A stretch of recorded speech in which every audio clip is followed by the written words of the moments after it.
Olá! Litro da gasolina R$ 8,00, gás de cozinha R$ 140,00, preço do óleo diesel nas alturas. E vai piorar. Com a guerra entre Rússia e Ucrânia, o que já estava muito difícil ficará ainda pior. A recuperação da combalida economia brasileira será mais uma vez adiada. E a inflação e o desemprego, que já estão altíssimos, não vão diminuir. A herança macabra deixada para o próximo governo, que vai assumir após as eleições de 2022, incluirá inflação acima da meta, juros altos e economia emperrada, com mais de 12% da população desempregada. Um cenário desolador. Eu explico. A inflação faz o salário valer menos no fim do mês, porque tudo está mais caro. A subida da taxa de juros faz o empréstimo bancário, o cheque especial e o cartão de crédito se tornarem impagáveis. E, evidentemente, com mais de 12% da população desempregada, fica difícil reativar a economia. E quem não tem emprego, compra pouco ou não compra nada.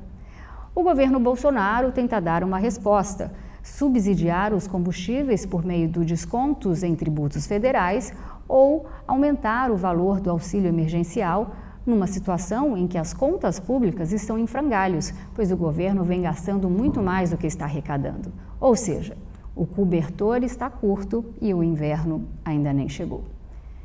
Falar de economia não é agradável, eu sei, mas não tem jeito. O bem ou o mal-estar da economia afeta diretamente a vida de todas as pessoas. É um assunto fundamental para os brasileiros. E para tratar desses assuntos de forma clara e didática, o programa Laura Campos Entrevista tem o prazer de receber o economista, colunista do jornal Estado de São Paulo, professor da PUC do Rio de Janeiro e também apontado como um dos maiores especialistas do Brasil em finanças públicas e previdência social, Fábio Jambiagi. Fábio Jambiagi, bem-vindo ao nosso programa. É um prazer poder conversar com um dos maiores especialistas do Brasil nas áreas de finanças públicas e previdência social. O prazer é meu. Muito obrigado pelo convite. Fábio, eu tenho muitas dúvidas e anseios em relação à economia brasileira, que é o assunto mais importante hoje em dia do Brasil, principalmente agora com a guerra entre Rússia e Ucrânia. Mas antes eu gostaria de saber um pouquinho da sua história. Eu não tenho certeza se você nasceu ou não aqui no país. Conta um pouquinho pra gente, né, por que você escolheu ser economista especializado em contas públicas e previdência. Sinteticamente, eu nasci aqui, sou filho de argentinos, meus pais eram argentinos, depois de se formarem vieram passar 2 anos aqui no Brasil. Eu nasci no Rio de Janeiro em 1962, depois eles retornaram para a Argentina em 1963, quando eu tinha 10 meses, então não tinha, digamos assim, muita autonomia, não é? E lá ficamos até 1976, quando eu estava no ensino médio na Argentina. Meus pais eram cientistas, eles foram caçados pelo governo militar de lá e então vieram para o Brasil, eles como estrangeiros, eu como brasileiro. Depois eu completei o ensino médio aqui, eu fiz o vestibular como qualquer um. Inicialmente, a associação com o interesse da economia esteve ligada à minha história pessoal, pelo que aconteceu na Argentina em 1975. Eu, na época, tinha 13 anos e a Argentina foi vítima de um surto hiperinflacionário em que a inflação rapidamente passou de um congelamento de preços com uma inflação próxima de zero para uma inflação da ordem de 100% ao mês. Aí se iniciou um caos absoluto econômico, que esteve por trás depois do golpe militar de um ano de tempo depois. E isso, você imagina, para um garoto de 13 anos, era uma coisa incompreensível, né? Como é que a minha mesada se deteriorava tão rapidamente em termos do que um garoto de 13 anos podia comprar. Isso fez surgir o meu interesse pelo assunto, e anos depois, quando chegou o momento de escolher a carreira, eu escolhi economia, inicialmente com a intenção de entender melhor esses fenômenos macroeconômicos e, quando houvesse condições políticas da minha família retornar à Argentina, então eu voltar com eles. O que aconteceu foi que o tempo foi passando, eu depois acabei fazendo concurso público, ingressando no BNDES, e em 1984, quando houve condições políticas para meus pais retornarem, eu falei, olha, pai e mãe, eu já sou adulto, tenho condições de me sustentar, eu realmente me sinto brasileiro. Nessa altura do campeonato, eu já tinha passado vários anos aqui e decidi fazer a opção pelo Brasil, e a família depois acabou ficando. Eu tenho duas irmãs que moram aqui, meu pai já faleceu, mas a minha mãe está viva ainda aqui. Fábio, ainda na chave da pergunta anterior, quando a dona de casa gasta mais que o salário dela e do marido somados, ela tem que recorrer ao cartão de crédito, ao cheque especial ou até mesmo a empréstimos. Eu gostaria que você explicasse para os telespectadores que estão nos assistindo o que são contas públicas e o que ela afeta a vida dos brasileiros, mas fazendo um paralelo desse exemplo, né, da dona de casa. Perfeito. As contas públicas é o balanço entre receitas e despesas.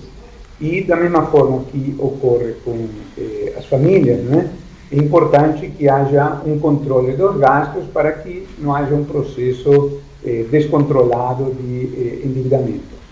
A diferença em relação às famílias é que as famílias, na medida do possível, se elas puderem, elas não têm, procuram não ter muitas dívidas, né? E quando há uma dívida, ela acaba sendo paga. No caso dos governos, a dívida é um fato da vida.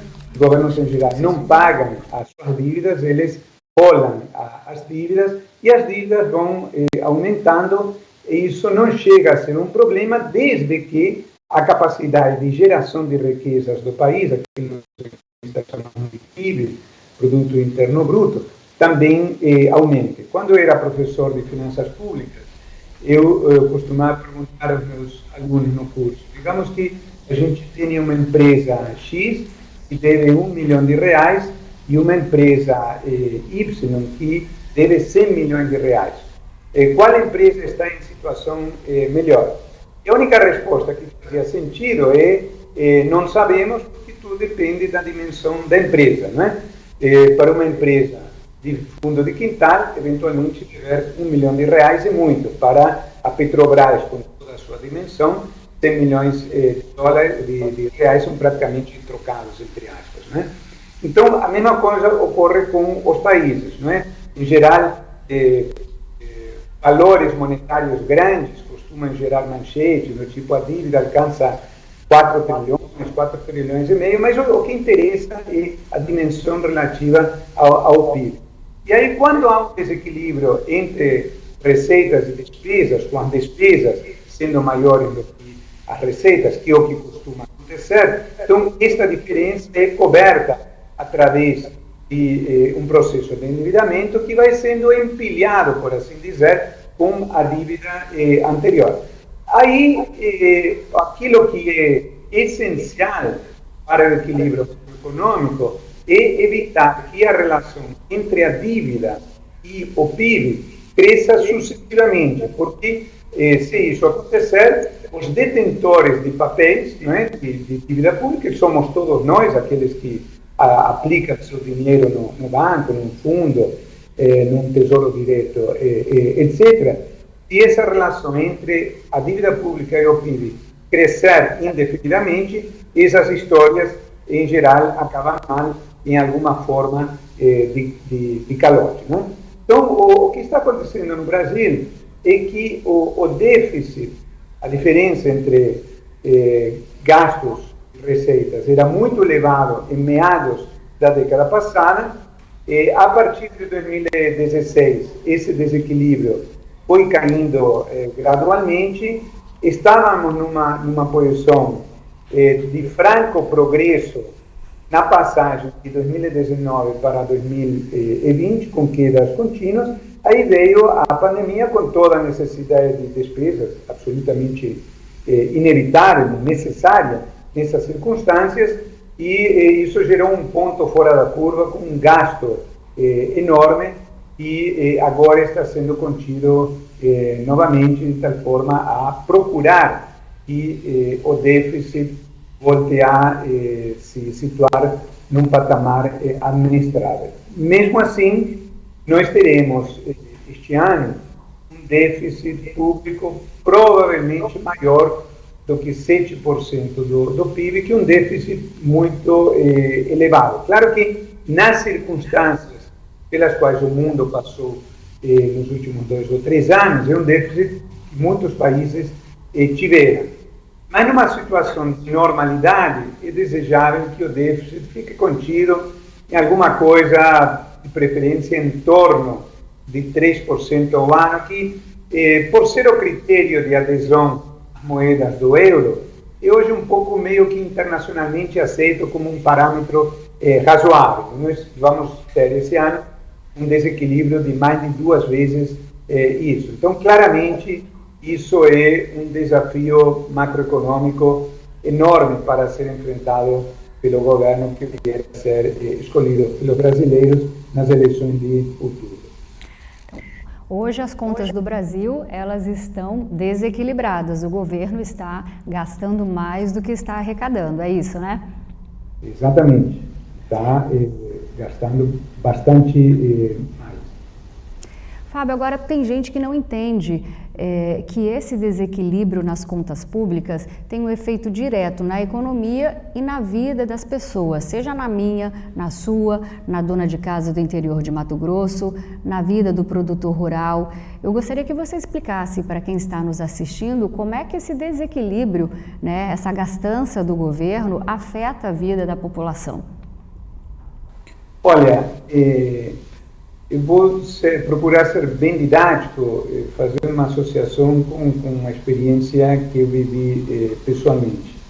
Em 2001, por conta desse vínculo familiar, né, que eu expliquei, eu fui passar o Réveillon de 2001 para 2002 na Argentina com meus parentes, e eu cheguei no país no dia seguinte, aliás, em que o país tinha decretado o calote da dívida pública, naquela situação em que o governo tinha caído. Teve uma semana na Argentina em que teve 4 ou 5 presidentes, um caos político absoluto.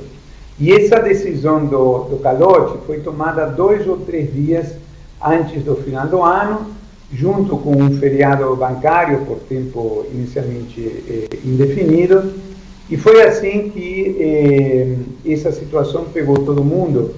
E eu me lembro de passar o Réveillon à meia-noite do dia 31 de dezembro com meus tios, com a sensação quase que física, estava no ar, de que o país estava afundando.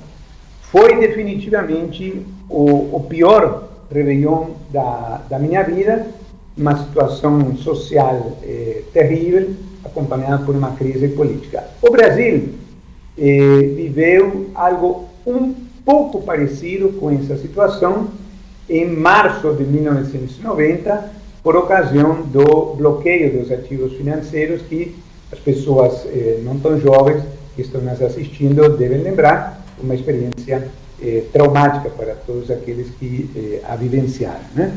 Então, eu diria o seguinte: a relação do que a gente está discutindo com o cidadão comum se dá de várias formas. Uma delas, talvez a mais importante no dia a dia, é pelo efeito sobre a taxa de juros. Quando há uma desconfiança acerca do que vai acontecer com a trajetória futura dessa dívida, tende a haver uma pressão de alta sobre a taxa de juros. Se eu te falar o seguinte, Laura, você prefere comprar títulos públicos da Suíça ou do governo do Congo, na África? Muito provavelmente a tua resposta vai ser que você prefere comprar títulos públicos americanos, não é? Agora, eventualmente, pode haver algum preço, não é? O preço do dinheiro e a taxa de juros que compense comprar, o risco, não é? De comprar títulos do governo do Congo. Então, mal comparando, algo assim acontece aqui no Brasil. Brasil não é o Congo, definitivamente, né? Somos um país muito mais sofisticado na série de aspectos, mas também não temos a solidez da economia institucional, etc., dos Estados Unidos, né? Então, a incerteza acerca do que vai acontecer com as contas públicas leva o mercado no diálogo, por assim dizer, com o governo, dizer o seguinte: olha, governo, eu te financio, porém, eu não estou muito seguro de que você vai me pagar, né? Então, para eu te financiar, eu te cobro aquilo que se chama de prêmio de risco, não é? Então, é uma taxa de juros que, enfim, por contingências da nossa economia nos últimos 20, 25 anos, foi, de um modo geral, muito elevada.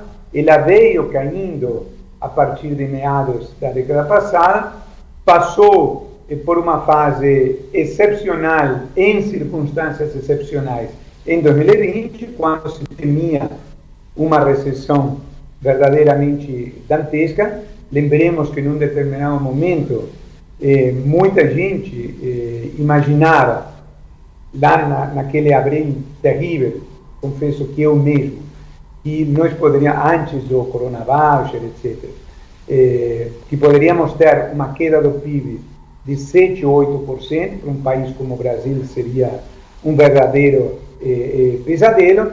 E aí, como parte do arsenal de medidas para tentar combater essa situação extrema, o governo, naquelas circunstâncias, optou, o Banco Central, no meu modo de ver, corretamente, num primeiro momento, por reduzir muito as taxas de juros até aquele nível, você deve lembrar, de 2% ao ano. Só que depois as circunstâncias mudaram, a economia começou a se recuperar, a queda do PIB foi de bem menos, felizmente, de 8%, foi da ordem de 4%, e aí nós passamos a ter todo aquele problema de dificuldade de suprimento numa série de mercados, com pressões internacionais de inflação mundial, que levaram a essa situação da inflação de mais de 10% aqui no Brasil no ano passado, e que motivou a mudança brusca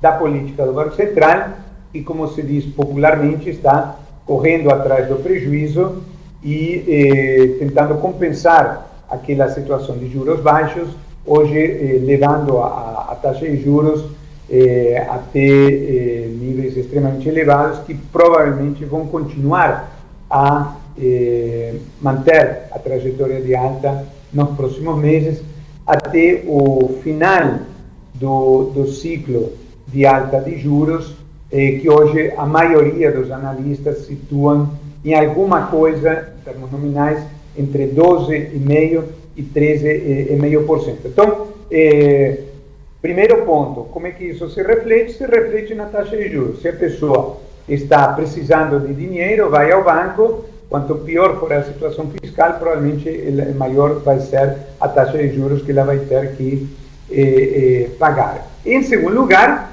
em situações extremas, como a do Brasil em 1990, a da Argentina que eu citei em 2001, alguns anos atrás, aquele fenômeno econômico muito preocupante que passaram os gregos, etc., pode levar a uma situação de feriado bancário e algum tipo de confisco dos ativos financeiros das pessoas lastreados em títulos públicos. E, além disso, como forma de combater o problema do desequilíbrio fiscal, os governos muitas vezes apelam, às vezes, para controle de gasto, quando isso é politicamente possível, e ou para aumento dos tributos, né?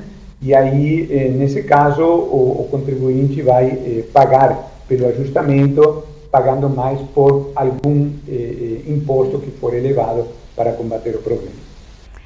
Vamos para um rápido intervalo comercial. Já voltamos com um dos economistas mais renomados do Brasil, Fábio Jambiage.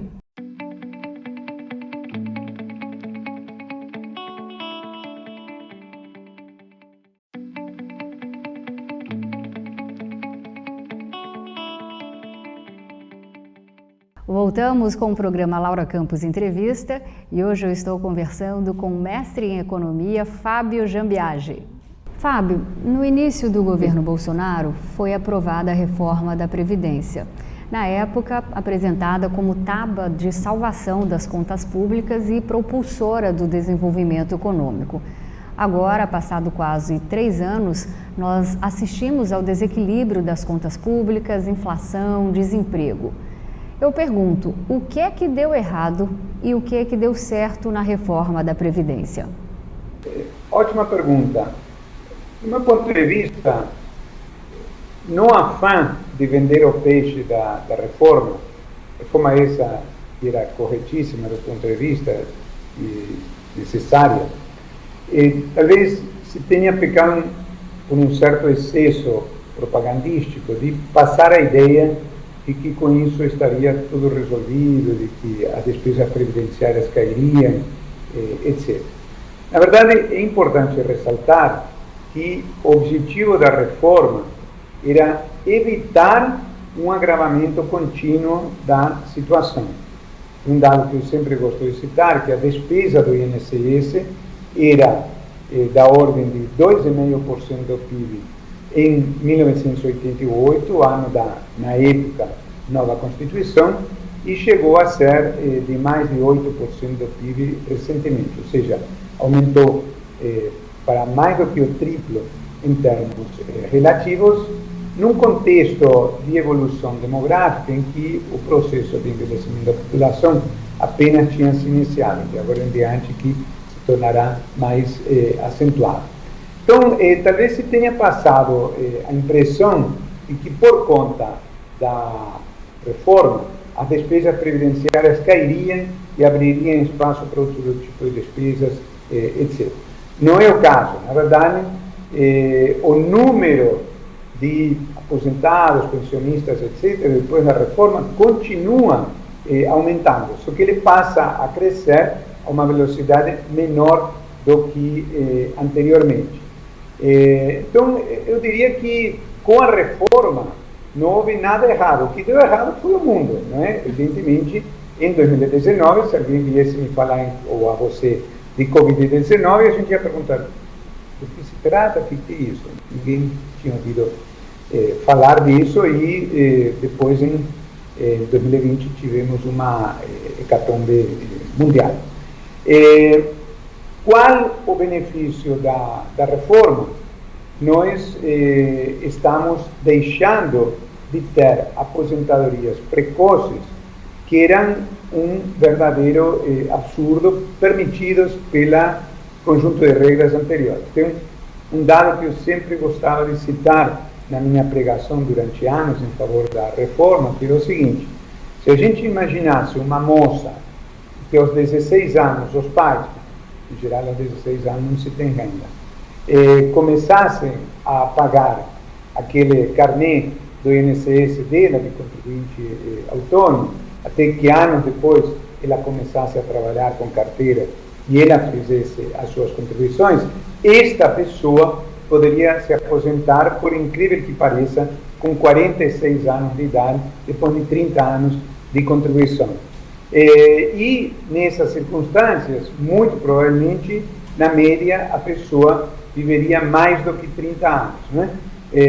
A partir do momento da aposentadoria. Então, não era necessário ser especialista em ciências atuariais, né, que é a ciência que trata da estatística dessas questões, para perceber que uma contribuição de uma parcela do salário durante 30 anos jamais poderia permitir uma aposentadoria relevante a partir dos 46 anos. Então, era necessário fazer um ajuste paramétrico para, principalmente, as aposentadorias por tempo de contribuição.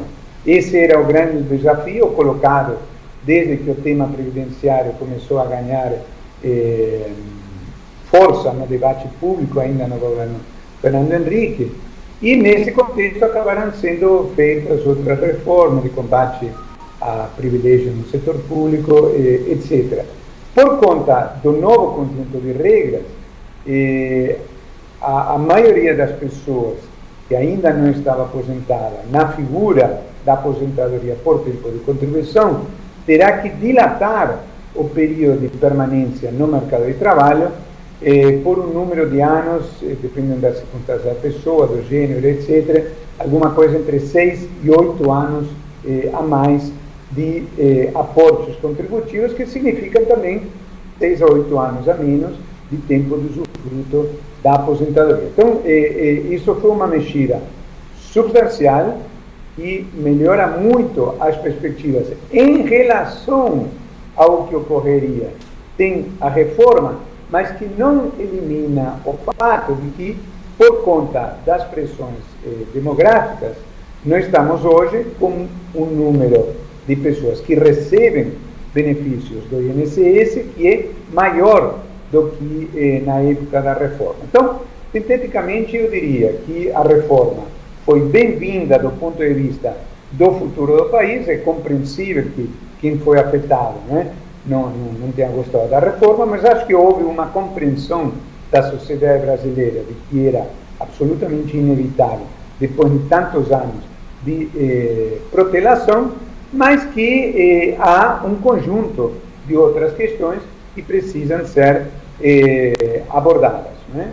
E que dizem respeito ao combate ao déficit público, que, como eu falei, este ano estará associado a um desequilíbrio provavelmente de mais de 7% do PIB. Um detalhe fundamental, se me permite o esclarecimento, Laura, sem querer ser muito detalhista, mas explicando uma distinção fundamental para quem está nos assistindo. Quando se fala em desequilíbrio das contas públicas, nós estamos juntando duas coisas, tá? Uma é o chamado resultado primário das contas públicas, que nada mais é do que a diferença entre a receita e os gastos que não juros, tá? E outra, a despesa de juros, tá? Aí você, ou o telespectador, pode perguntar, mas Fábio, por que não se soma juros junto com as outras despesas de pessoal, aposentadorias, etc.? Porque os juros representam uma despesa de natureza diferente. Ou seja, se o calo aperta e o governo tem que ajustar as contas, o que ele faz, por exemplo? Ele não aumenta o salário dos funcionários públicos, tá? Então, em termos reais, isso significa uma queda. Agora, ele não pode dizer, por questões fiscais, o calo aperta, eu vou pagar menos juros. Por quê? Porque os juros são uma decorrência da política monetária, né? Nós estamos esta semana com uma decisão do Copom.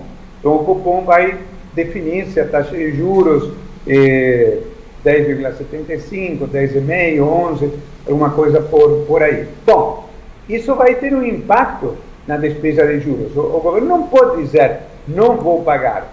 Não pagar os juros significa dar calote, tá? Se o governo dá calote na dívida pública, o que as pessoas fazem?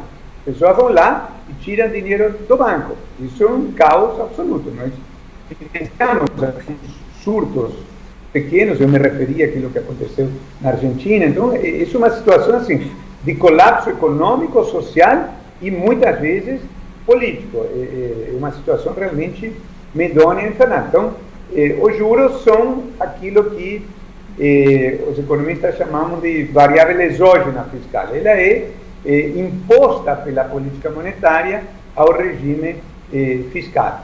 Então, o que acontece é que essa despesa de juros ela é muito elevada hoje e é razoável que no futuro ela seja menor, que seja parte do esforço de ajustamento quando a gente tem uma perspectiva de 8, 10 anos à frente, olhando para o final da década. A questão é que os juros cairão e aí a ordem dos fatores altera o produto, tá? Depois do governo que for escolhido em outubro, definir o que acontece com a equação fiscal, tá? Hoje está todo mundo na expectativa, né? A economia rodando no que antigamente se chamava de overnight, né? Todo mundo que tem o privilégio, né, de ter uma situação financeira melhor com as suas aplicações e aguardando o que vai acontecer. A minha opinião, e acredito a da maioria dos colegas analistas econômicos, é que uma vez que o próximo governo definir as regras do jogo, assumindo que elas estejam associadas a algum grau de ajuste, com uma melhora do resultado primário, na sequência, a partir do final de 2023, começo de 2024, as taxas de juros poderão começar a cair, e aí sim nós poderemos ter um círculo virtuoso importante, e acredito eu, uma boa década depois da década horrível que tivemos entre 2010 e 2020. Mas para isso será fundamental que o presidente eleito em outubro indique uma boa equipe econômica com um conjunto coerente de medidas que mostrem para o mercado, para a sociedade, para o cidadão comum: olha, eu estou aqui, eu pretendo chegar lá através disso e daquilo. Aquilo que na expressão em inglês, não é, se chama de roadmap, não é? Uma espécie de mapa da estrada que se pretende seguir para melhorar a situação das contas públicas. Fábio, com a guerra da Ucrânia, o preço da gasolina, do gás de cozinha, do diesel, que já estavam altos, vão subir ainda mais. Para resolver o problema, o governo Bolsonaro, ele vive um dilema, né? Na verdade, uma disputa. O Paulo Guedes, ele quer aumentar o valor e a abrangência do antigo Bolsa Família, hoje Auxílio Brasil. A ala mais política do governo advoga pelo subsídio da gasolina e dos combustíveis fósseis, que beneficiaria toda a população, mas também os mais ricos. Nessas duas propostas, quem são os ganhadores e quem são os perdedores? Na sua opinião, Fábio, qual é a melhor saída para o Brasil lidar com essa pressão inflacionária advinda com as altas dos combustíveis? Vamos lá, questões complexas. Em primeiro lugar, é fundamental que quem está nos assistindo entenda o esforço que está sendo feito pelo governo como instituição. Hoje é o governo Bolsonaro, mas isso é algo que veio para ficar. Ano que vem será com o governo que for eleito nas urnas, tá? O Auxílio Brasil, ele é 3 vezes o que era o Bolsa Família, tá? O Bolsa Família era um programa da ordem de grandeza de 30 bilhões de despesa por ano, e o Auxílio Brasil vai ter uma verba este ano de, tudo indica, mais de 90 bilhões de reais, tá? Então, isto é muito dinheiro, é compreensível pelas circunstâncias sociais que o país está vivendo, e é importante que se diga isso, porque muitas vezes, na disputa política, se passa a impressão no discurso de que o governo XYZ, e aqui não estou falando do governo A ou do governo B, estou falando do governo como instituição, não cuida dos pobres ou cuida dos ricos. Isto não é verdade. O Estado brasileiro, ao longo de sucessivos governos, ele vem gastando cada vez mais com o chamado gasto social, tá? Com benefícios rurais, com benefícios assistenciais do LOAS, com seguro-desemprego, e nos últimos anos com o Bolsa Família, e agora com o Auxílio Brasil, que nada mais é do que um Bolsa Família super turbinado, tá? Agora, em relação há a questão premente, né, dos dias atuais, do impacto da guerra da Ucrânia e com todas as consequências que isso teve sobre mercados específicos e, em particular, o do petróleo, é necessário entender que estamos lidando com um fenômeno que é mundial, tá? Discussões análogas acontecem tanto nos Estados Unidos como na Bolívia, tanto na Alemanha como no Chile, tanto na França como no Brasil, tá? E nós estamos assistindo a níveis de inflação nos Estados Unidos, né, que de alguma forma é quase, digamos assim, a meca, né, do que seria um país desenvolvido, estável, etc., como não se via há muitas décadas. A inflação nos últimos 12 meses, ao nível do consumidor, nos Estados Unidos alcançou quase 8%, tá? Que é uma taxa que remete à década de 70, no início dos anos 80, quando o Paul Volcker elevou a taxa de juros a níveis estratosféricos para acompanhar a que ele qualificava de uma doença inflacionária da economia dos Estados Unidos. Então, não há saídas fáceis. A área política do governo aparentemente pressiona por uma solução que leve os preços dos derivados de petróleo a retroagir a níveis passados. A equipe econômica é contra, e eu diria que a grande maioria dos economistas também, porque aqui temos que separar o jogo do trigo. Evidentemente, eu tenho carro, muita gente que está nos assistindo tem carro, ninguém gosta de pagar 6, 7 reais o litro da gasolina, quando gostaria de pagar 3 ou 4 reais como no passado, tá? Mas isto é um fato da vida inevitável nas atuais circunstâncias.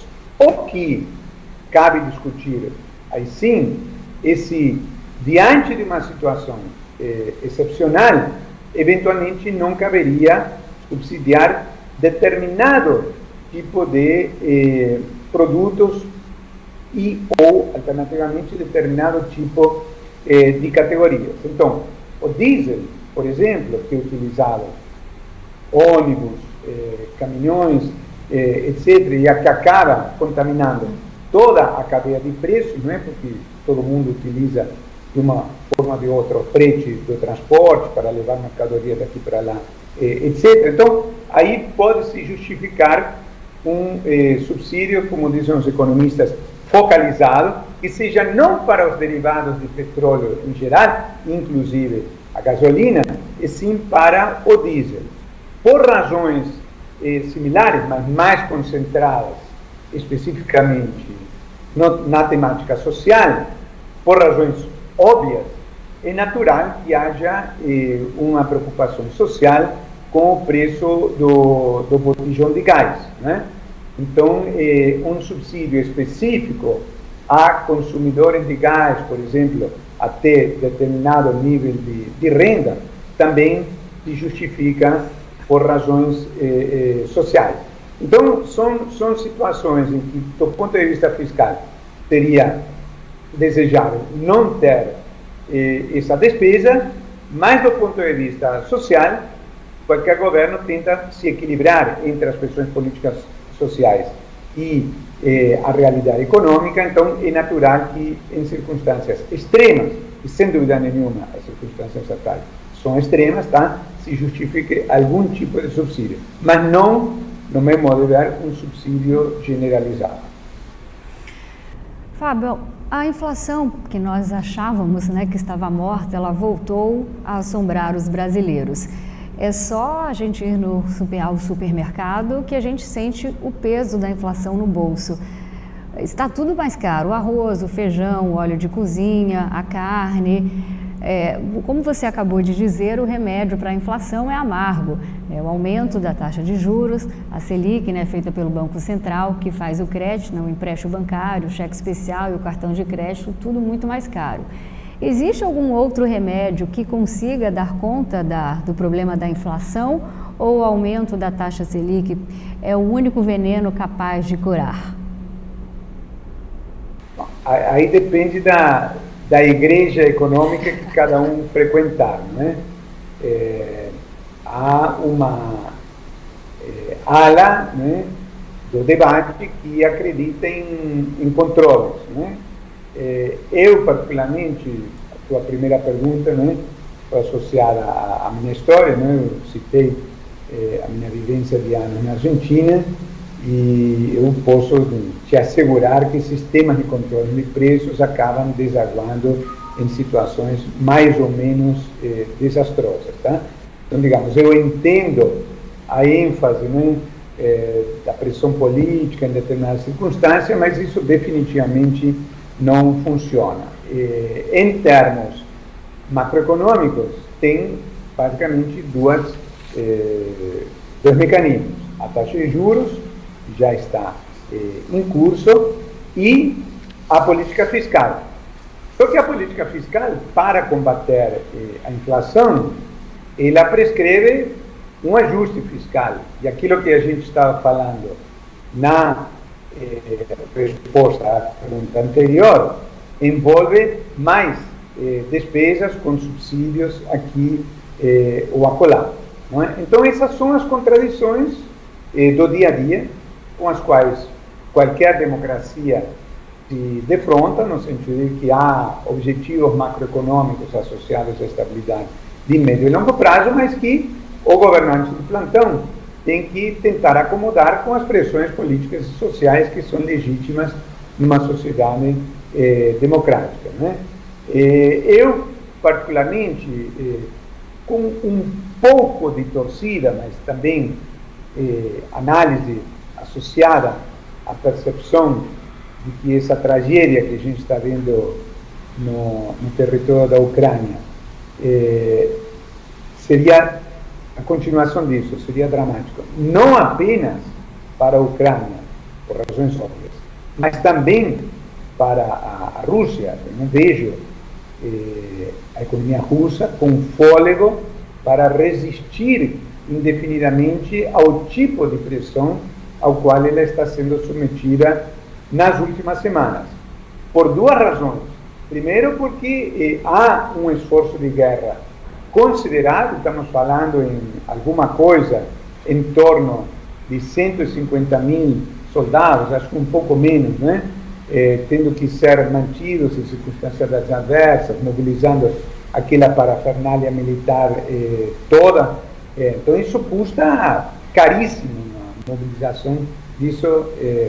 Isto, além, obviamente, das vidas humanas, que é o ônus, obviamente, o mais importante da guerra, e que está ocorrendo não apenas para a parte ucraniana, como também por todos esses reportes, ainda que reportes de guerra, né, tenham que ser encarados com algum cuidado, mas também sobre as tropas russas que estão aparentemente perdendo muita gente, né?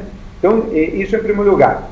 E em segundo lugar, as sanções que estão sendo aplicadas pelo Ocidente contra a Rússia, aparentemente pegaram o Vladimir Putin com certa surpresa e, se mantidas, como tudo indica que o serão, se essa situação se mantiver, vão provocar uma situação de muito prejuízo para a economia russa. Então, quero acreditar que esta situação que a gente viveu nas últimas 2 semanas, com o preço do petróleo namorando o patamar de $130 o barril, quando tempos atrás estava na faixa de 70 a 75 dólares, seja temporário. Nos últimos 2 dias já voltou a cair um pouco abaixo de 100 dólares, e aí isso ocorrendo, se confirmar, não é, a situação dos últimos 2 dias, essas pressões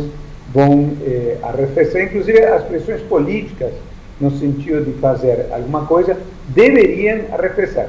Se isso vai acontecer ou não, vamos ver, porque o presidente da República às vezes é muito imperativo, não? Ele vocaliza de uma forma muito agressiva essas posições contra a Petrobras, e isso gera, a política de preço da Petrobras, isso gera um ruído grande na economia. Mas o mais importante é ter calma, não fazer mais marola do que aquela que a gente está tendo que aguentar vindo de fora, cabeça fria para aguardar o efeito da alta dos juros, torcer para que o preço do petróleo desinche, e aí, nesse caso, eu acho que nós poderemos ter em perspectiva um 2023 claramente melhor do que 2022, inevitavelmente nas atuais circunstâncias, já afetado pelo que aconteceu nesse período de 3 meses. Vamos para mais um rápido intervalo comercial. Logo, logo estamos de volta com um dos maiores especialistas do Brasil nas áreas de finanças públicas e previdência social, Fábio Jambiage.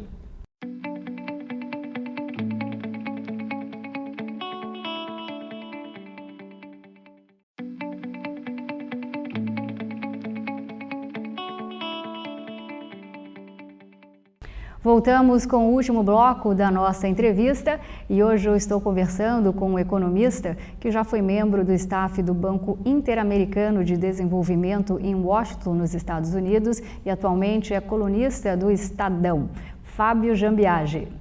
Fábio, o Brasil está há mais de 40 anos crescendo na média de 1% abaixo da média mundial. Trocando em miúdos, o Brasil fica na mesma ou mais pobre, enquanto parte do resto do mundo fica mais rico. Quem é mais velho viu a China e a Coreia do Sul, países que eram bem mais atrasados que o Brasil economicamente, chegarem a patamar de nações razoavelmente desenvolvidas. Professor Fábio, por que o Brasil não consegue encontrar o caminho do crescimento econômico constante e como é que seria o Brasil se ele crescesse constantemente? Eu tenho, Laura, uma visão um pouco diferente dessa questão, envolvendo nuances temporais, tá? Veja, eu comecei a estudar economia em 1980, eu me formei em 83, eu virei mestre em 1986, e sem dúvida nenhuma, em relação àquilo que era a aspiração da minha geração, eu sou da geração que, como estudante, foi às ruas, em 1984, etc. A distância entre o que a gente vê do país e aquilo que a gente almejava é muito grande, é um sentimento de frustração óbvio, tá?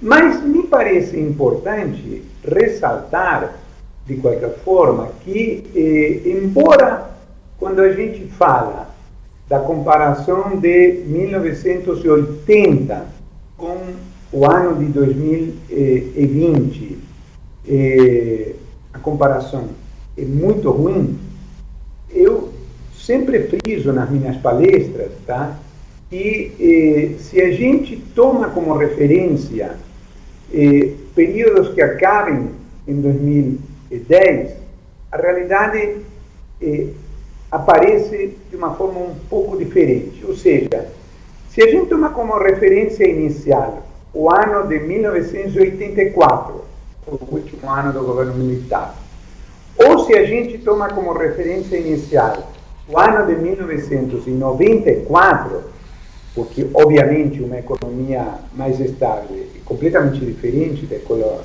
situação maluca de inflação de 50% ao mês, etc., que a gente viveu até 1984, e compara essa situação inicial com o ano de 2010, nós vamos concluir, dependendo do ano inicial, ser 84 ou 94, que a taxa de variação média da renda per capita foi entre 1,6% e 1,9% ao ano, né? Se me falo em memória, 1,6% quando a comparação é feita no 84 2010 e 1,9% quando a comparação é feita em 94 2010. Taxas inferiores às que a gente teria gostado, inferiores às que poderiam ter ocorrido com outras políticas econômicas, inferiores às de outros países. Mas taxas razoáveis, tá? Basta pensar o que é uma projeção de uma taxa dessas, grosso modo, entre 1,5% e 2% durante 40 anos. Isso muda um país, tá? Então, o ministro Paulo Guedes, antes de ser ministro, durante a campanha e 2019, antes da pandemia, ele se referia ao que, na expressão dele, seria o fracasso da social-democracia, que eles chamam de social-democracia, que é um conjunto de governos antes do governo atual. E eu tenho uma visão diferente. Eu acho que, se você toma como referência aqueles pontos e compara com 2010, praticamente não houve grupo de brasileiros que não tivesse melhorado de padrão de vida nessa situação. Era um Brasil que, ainda que aos trancos e barrancos, não é, evoluía na direção favorável. Eu costumo dividir esse período em 3 grandes blocos. Eu diria que no primeiro 10 anos, não é, de 84 até 94, nós enfrentamos com sucesso o desafio da mudança política. Nós fizemos uma transição de um governo militar para eleições diretas, plena democracia, exemplar numa série de aspectos. A segunda bloco foi a estabilização, não é, associada ao final do governo Itamar e à gestão de Fernando Henrique. Então, isso é inequivocamente positivo. Um país com inflação pequena é claramente muito melhor do que um país com uma inflação elevada. E a fase dos avanços sociais, que na verdade tinham ocorrido antes, mas sem dúvida nenhuma se acentuaram no governo Lula. Agora, na década passada, definitivamente o Brasil se perdeu, tá? E se perdeu por quê? Se perdeu pela política, né? Eu volto ao ponto da minha vida. Eu era brasileiro, mas cheguei aqui ao Brasil com meus pais com 14 anos, vindo daquela situação política horrorosa, da violência política da Argentina na década de 70, e cheguei aqui num governo militar, etc., mas em que havia diálogo absolutamente civilizado entre governo e oposição. Naquela época, o governo dos militares, mas com uma condução política muito relevante, e aquela geração de ouro de políticos brasileiros, com destaque para Ulisses Guimarães, Tancredo Neves e Franco Montoro. E aquilo foi uma experiência muito importante para mim e para todos aqueles que viemos daquele horror argentino. É a percepção de que o diálogo podia fazer o país avançar. Agora, qual é o problema? Nós temos uma situação política caracterizada por uma enorme fragmentação partidária que faz com que o sistema, para funcionar, dependa muito da habilidade política de quem está no exercício da presidência da República. Então, quando nós temos no comando do país um político hábil na política, e aqui não estou manifestando preferências pessoais por A ou por B. Pode-se gostar ou desgostar do Fernando Henrique, pode-se gostar ou desgostar do Lula, mas claramente são políticos muito hábeis. A mesma coisa vale para o presidente Michel Temer, né? Várias vezes presidente da Câmara de Deputados. Então, quando a condução política é exercida com sabedoria, com tranquilidade, com calma, com diálogo, o país progride. Ele progrediu com Fernando Henrique, progrediu com Lula e saiu da crise com o presidente Temer, tá? E quando nós temos no comando lideranças políticas que não estão habituadas e não sabem conduzir uma coalizão com esse tipo de jogo, que envolve muita negociação, muita conversa política, muita pactuação, muito diálogo com a sociedade, o país desanda. Então, o que eu espero como cidadão é que a sociedade brasileira leve em conta esse tipo de questões para ponderar muito bem o seu voto em outubro. Muitas vezes a gente, as pesquisas dizem, né, que o eleitor muitas vezes decide o voto no dia da eleição, não é? Meio no calor dos acontecimentos, e o ponto é que a eleição é a expressão em si, não é? Mais cabal da democracia, ela deveria envolver um ato de reflexão profunda, porque a vida de todos nós depende do acerto ou do desacerto dessa escolha, não é? Então, eu confesso, não é? Eu daqui a pouco vou fazer 60 anos, não é? Então, como eu disse, é inocultável um senso de frustração ao olhar o país que temos e comparar com o Brasil que a minha geração, quando eu tinha 20 anos, imaginava ver quando chegássemos aos 60.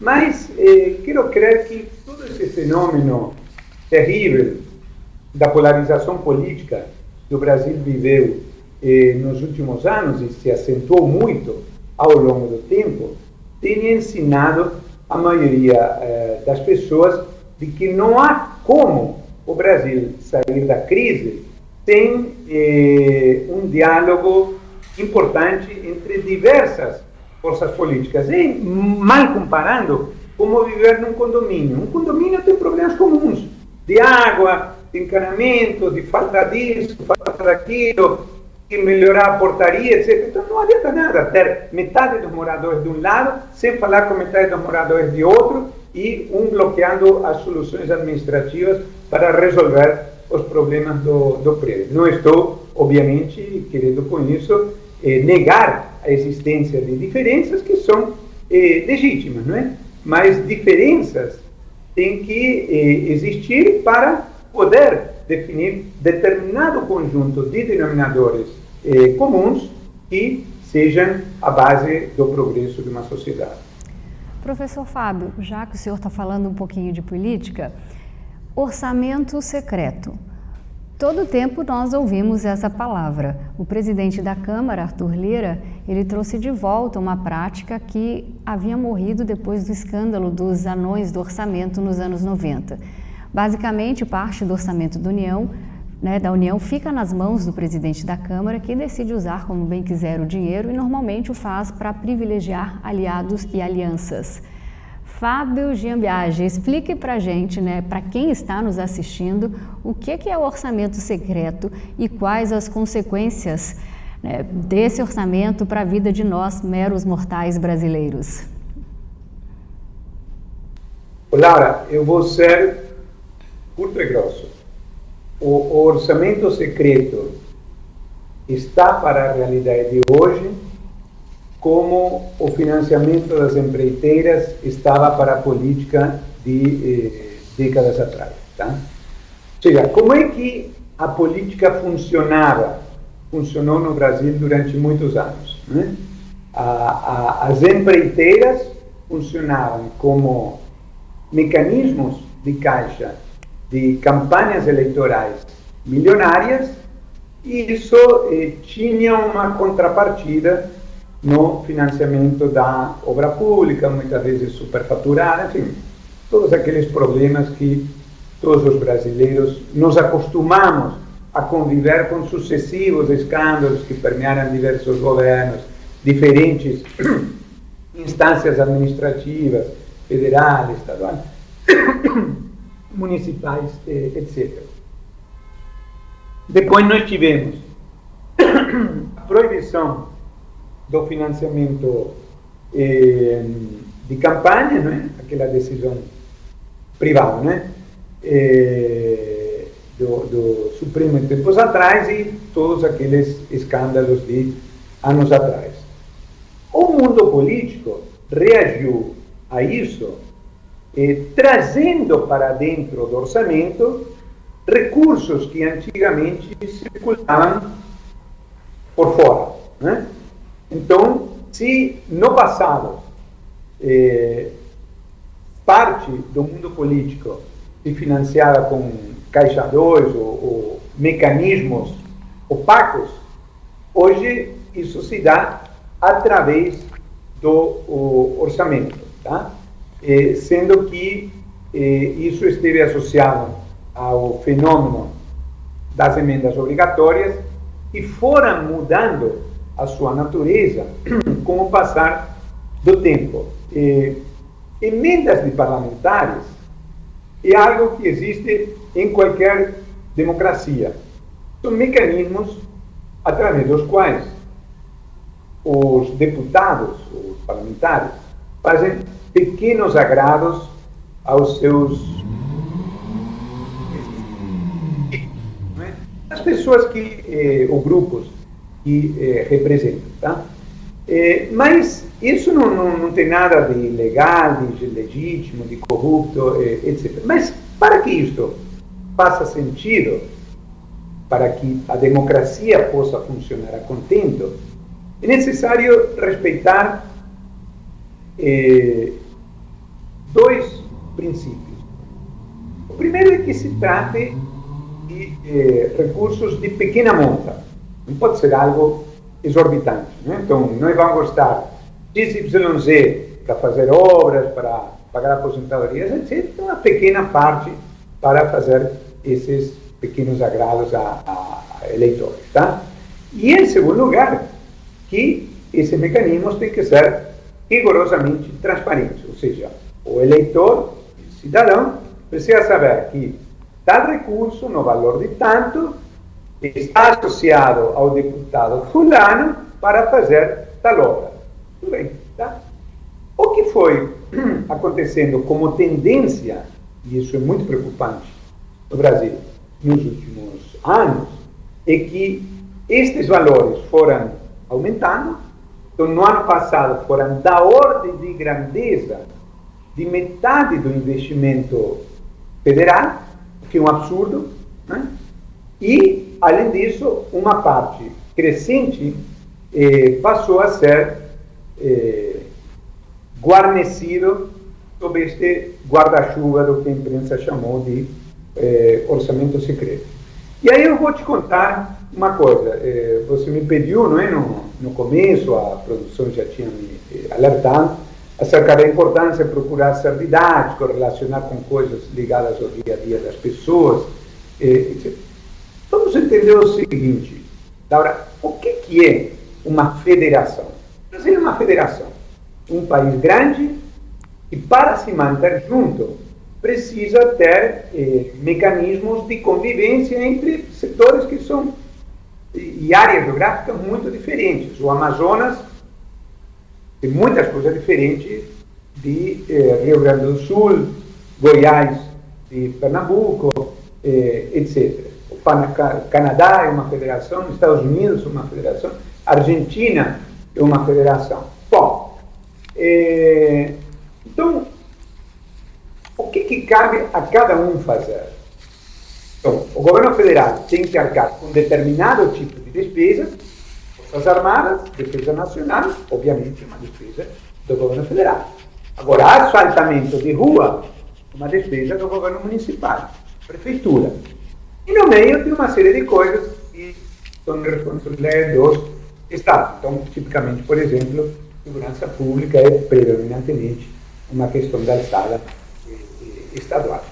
Então, pode fazer sentido, em pequena escala, que determinado tipo de despesas, que deveriam ser municipais, no máximo estaduais, tenham um pouquinho de verba federal, mas um pouquinho, tá? Agora, quando isso assume a escala aqui, está adquirido no Brasil, tem alguma coisa muito errada. Eu vou te relatar experiências que eu vivi recentemente. Você sabe, não é? O Brasil foi vítima da pandemia, como o mundo inteiro, e aí meu filho já é adulto, e eu tenho um privilégio, né, de poder viajar com uma boa situação financeira. Eu estava acostumado com a minha esposa, depois que meu filho já tinha crescido, mora em São Paulo, etc., viajar com a minha esposa pelo mundo. A gente fazia uma viagem grande para fora, ou para a América do Norte, ou para a Europa. E aí, com o fechamento, não é, da economia, os voos, etc., e até pelo risco, nós passamos a fazer mais viagens internas. Então, temos viajado bastante pelo país. E todas as viagens que fiz para 4 ou 5 lugares desde que começou a pandemia, eu me defrontei com a expressão física dessas emendas parlamentares. Então, para não cansar o telespectador, eu vou citar 2 casos. Estou andando numa estrada, num estado, não interessa qual, tá? Uma estrada de terra, depois 20 quilômetros asfaltados e depois novamente estrada de terra. Agora, isso é dinheiro jogado fora. E claramente isso é porque tinha uma emenda parlamentar que mandou asfaltar aqueles 20 quilômetros. Só que se você não asfaltar antes e depois, aquilo não serve para nada. Aquilo provavelmente é com que um deputado tivesse votos naquela região. Tá? Outro caso em que, a diferença do anterior, nós tivemos algo com começo, meio e fim. Estou andando por um município pequeno, do interior do estado X, e eu vejo um belo de um ginásio ao lado da estrada secundária. Um ginásio com quadra de vôlei, futebol, basquete, handebol, etc. Tá? E uma pequena arquibancada e a placa. Parceria dos governos federal, estadual e municipal. Agora, para a garotada que estava lá jogando bola e se divertindo, aquilo é ótimo. E eu vou partir do suposto de que não houve corrupção nenhuma. Tá? Mas eu te digo o seguinte, como especialista em finanças públicas, ter recursos federais para ginásio não faz o menor sentido. O menor sentido. Quem tem que construir ginásio é a prefeitura ou é o governo estadual. Recurso do governo federal tem que ser, por exemplo, eu vou citar um caso que está na ordem do dia. Eu não sou especialista no assunto, mas como cidadão economista, entendendo um pouco das complicações envolvidas nas opções energéticas, eu acho que o Brasil deveria repensar a questão nuclear. E quando a gente pensa na geração de energia para 20, 30 anos daqui para frente, honestamente eu não vejo como abrir mão de que uma parte disso seja energia nuclear. Bom, é para isso que o governo federal tem que botar dinheiro, tá? Para, por exemplo, construir alguma outra usina como a de Angra, e não para ginásio. Agora, o governo federal não pode fazer tudo. Se faz um monte de ginásios Brasil afora, e esse tipo de exemplos que eu citei, anedóticos, tem sido aos montes, não sobra recursos para a grandes políticas.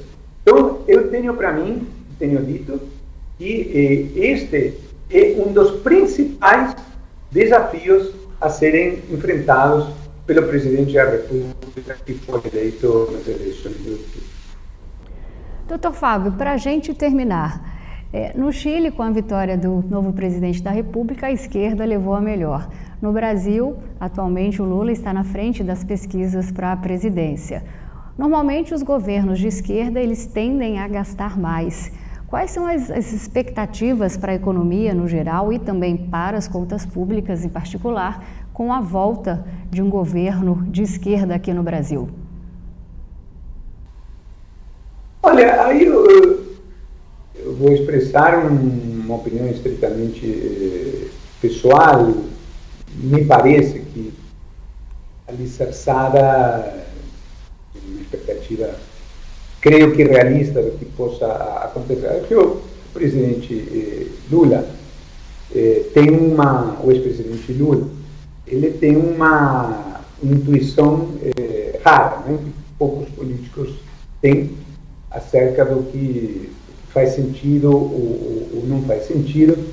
Ele teve essa intuição correta em 2003, implementando inicialmente uma política que era oposto do que ele tinha defendido na prática durante a campanha e, concretamente, dando continuidade à política do ex-presidente Fernando Henrique e do ex-ministro Pedro Malan. Eu acredito que, caso ele seja eleito, ele provavelmente vai tentar repetir parcialmente aquela experiência, escolhendo uma equipe econômica moderada. A questão que se coloca como um desafio diz respeito à harmonia no interior do governo. Por quê? Porque mesmo que, no caso de ser eleito o presidente Lula para o terceiro mandato dele, ele escolha uma equipe econômica conservadora, ortodoxa, ou como se queira definir, o X da questão é que atitude terá o partido e segmentos relevantes do partido. E aí, novamente, eu me valho da experiência argentina. Nós estamos vendo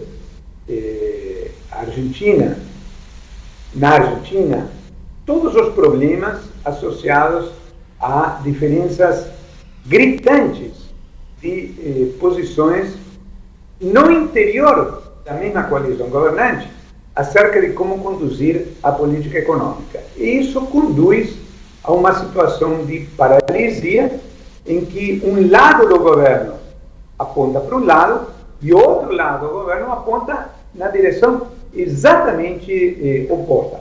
É claro que aqui as circunstâncias não vão se repetir exatamente como na Argentina, porque na Argentina o poder político, que é uma anomalia, está com a vice-presidente, Cristina Kirchner, ao passo que aqui, se o presidente Lula, se o ex-presidente Lula vencer, claramente ele será a pessoa mais importante do conjunto de forças políticas. Mas esses setores mais radicais, eles vão ter uma força importante e será importante, nesse caso, acompanhar para saber até que ponto respeitarão as decisões do presidente Lula ou irão se opor a ele e com que força.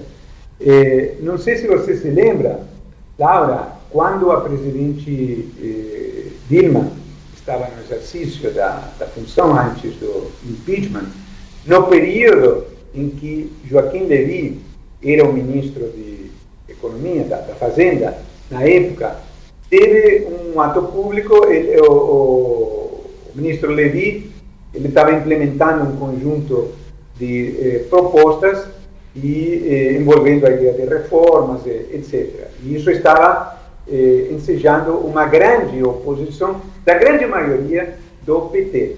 E teve um ato público, não me lembro se para um 1º de maio ou alguma data dessas, com a presença do próprio ex-presidente Lula, que estava numa situação de equilíbrio, apoiando a presidente Dilma, mas ao mesmo tempo sem querer se opor ao próprio partido, e a Folha de São Paulo estampou na primeira página uma fotografia do Lula discursando e um cartaz na frente do próprio Lula, né, que era algo como o PT contra a reforma de Dilma, etc.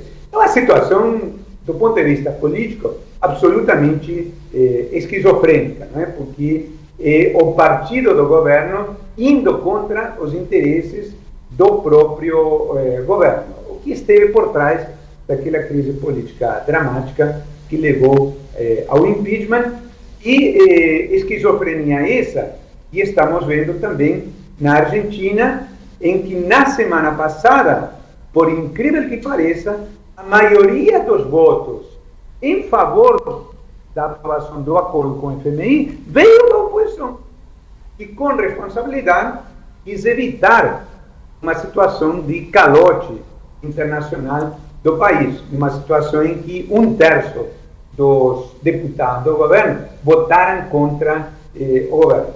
Então, eu diria que a grande dúvida que existe não é tanto em relação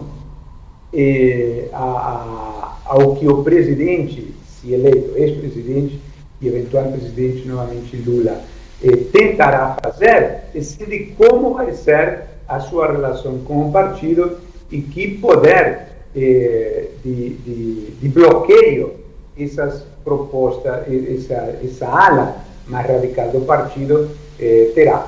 Isso é algo que, caso o ex-presidente Lula vença, só saberemos no decorrer de 2020.